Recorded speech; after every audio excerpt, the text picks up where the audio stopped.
I'm Atra El-Nashar in Washington. Another interest rate cut is expected at the end of this month when the Federal Reserve gathers for its next meeting.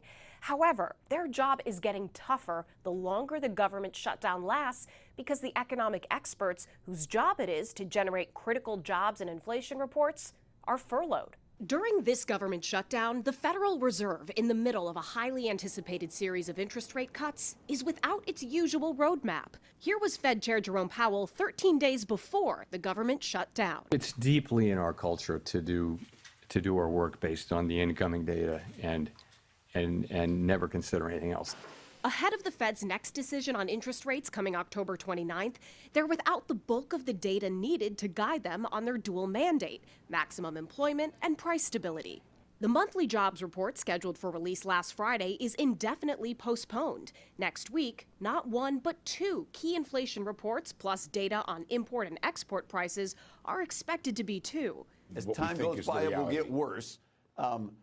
There's no question the best jobs data in the world come from the Bureau of Labor Statistics. We need that data. We want that data. It's going to get farther and farther from the truth. Even the private sector sources rely on the BLS data. Clarity on the state of the economy is vital. Newly released minutes from the Fed's September meeting reveal uncertainty among central bankers, who noted that progress toward the committee's 2% inflation objective has stalled this year as inflation readings increased and expressed concern that longer-term inflation expectations may rise if inflation does not return to its objective in a timely manner. J.P. Morgan Chase CEO Jamie Dimon sees it the same way. I'm a little more nervous about inflation not coming down like people expect. That might be a surprise. On the other hand, there's a lot of spending.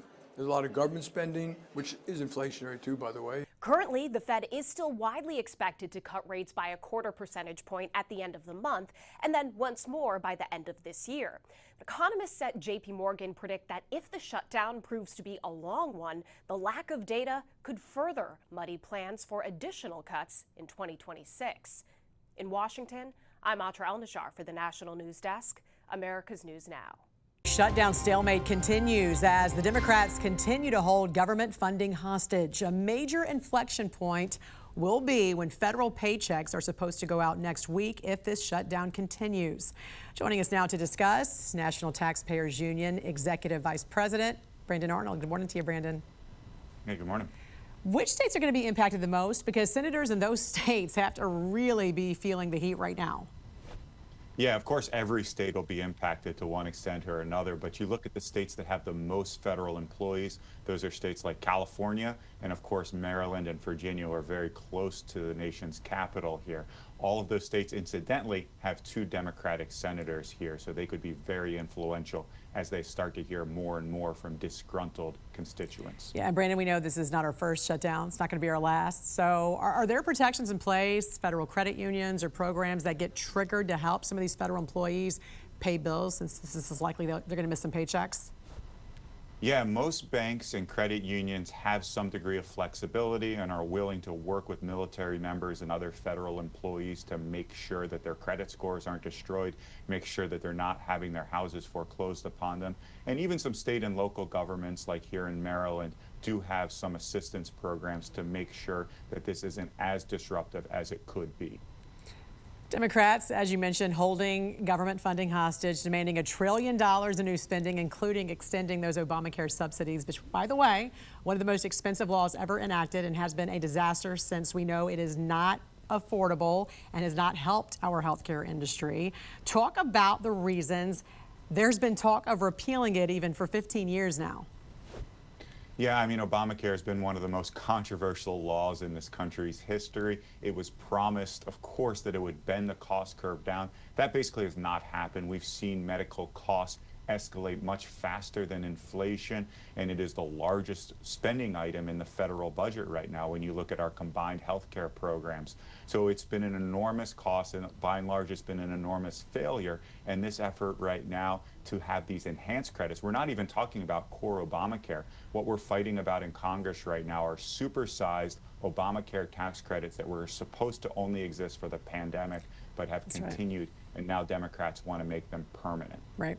And as far as non-essential workers are concerned in the government, we are $37 trillion in debt. Why couldn't this be an opportunity to also look at trimming the workforce? And shouldn't there already be a plan in place anyway for that?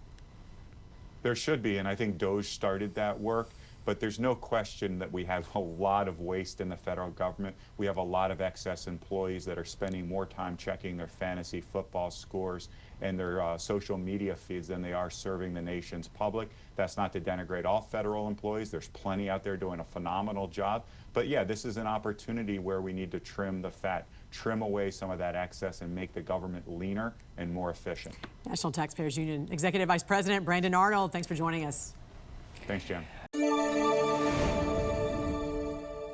Wednesday marks day 8 of the federal government shutdown, and Congress is no closer to reaching an agreement to fund the government. Effects of the shutdown are starting to hit airports across the country as air traffic controller shortages trigger mass delays. On the 8th day of the government shutdown, the Senate failed for the 6th time to pass a short-term budget. The impasse leaves federal workers without pay. It's believed to be behind an uptick in sick calls from air traffic controllers, who are already in short supply, often expected to work 10-hour days, 6 days a week. Air traffic controllers are going to go to their primary job, but then they'll start having to take up a second job to ensure they have a steady stream of income. Next week, air traffic controllers will receive their last partial paycheck until the government reopens. Working during the shutdown as an air traffic controller is made even more stressful by the fact that about 2,000 of their support staff are furloughed, burdening their already strained resources. Unfortunately, this is the system that we have, critically understaffed with unreliable equipment. So understaffed at some facilities that it doesn't take more than a couple sick calls to stifle the entire operation. When there is a slowdown, a delay, or disruption in one part of the country, then there is a ripple effect, and it's going to affect the entire country. CEO of the Flight Safety Foundation, Dr. Hassan Shahidi, expects delays to get worse heading into this weekend and next week. I really hope that we don't get this dragging on into the holidays. That would be a disaster. And this shutdown? We've been here before. Ground stops and mass delays along the East Coast in 2019 helped pressure Congress and then President Trump to end the longest ever government shutdown of almost 35 full days, during which federal workers missed 2 paychecks. That's not the case this time around, at least not yet. Neither party is budging. We're all here because President Trump has not come to the negotiating table. This shutdown is nothing more than political cover for Chuck Schumer and the Democrats. Senate Republican leadership plans to keep holding votes on the same short-term budget that's failed 6 times until Democrats change their minds. But there's no sign of that or any real negotiations between the parties. On Capitol Hill, I'm Atra El-Nashar. But I wanted to talk to them about what impact this shutdown has on their lives, on their ability to do their jobs. And so these air traffic controllers, they're critical infrastructure. They're critical to the operation of the federal government. So they're required to show up for work. And when they come to work, I want them to think about the departures and arrivals of airplanes. I want to make sure they keep Americans safe and airplanes safe. But what the consistent message was from these controllers was they're not just now thinking about the airspace and the jobs they have to do in these towers or TRACONs or centers across the country. They're thinking about, am I going to get a paycheck? And their paychecks should come a week from tomorrow. And so now what they think about as they're controlling our airspace is, how am I going to pay my mortgage? How do I make my car payment? I have a couple kids at home. How do I put food on the table? I'm working 6 days a week. Do I have to take a second job and drive Uber when I'm already exhausted from doing a job that's already stressful, to think about how I can make extra money because the government may not provide me a paycheck? So in a job that's already stressful, this shutdown has put way more stress on our controllers at a time when they're already working on equipment from the 1960s, 1980s, 1990s. We asked them to do their jobs on equipment that has not been state-of-the-art. We asked them to do their jobs on old equipment and keep our airports operational at a time when they don't have the best equipment at their disposal. And so I wanted to hear them out. I wanted to hear their concerns and make sure that that those who shut the government down, I want to make sure that Chuck Schumer and Hakeem Jeffries know that this is not consequence-free.